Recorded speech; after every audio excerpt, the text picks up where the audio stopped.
75 ఏళ్ళు వచ్చాయి. నేను ఇప్పటికీ ఒక విషయంలో బాగా బాధపడుతుంటానండి.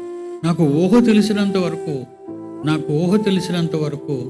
నేను బ్రతుకుతున్నాను. ఊహ తెలిసింది. ఇంకక్కడి నుంచి నేను ఎవరి కొరకు బ్రతుకుతున్నాను?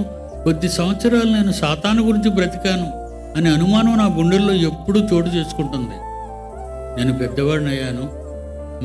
నా మైండ్ మెచ్యూర్ అయింది.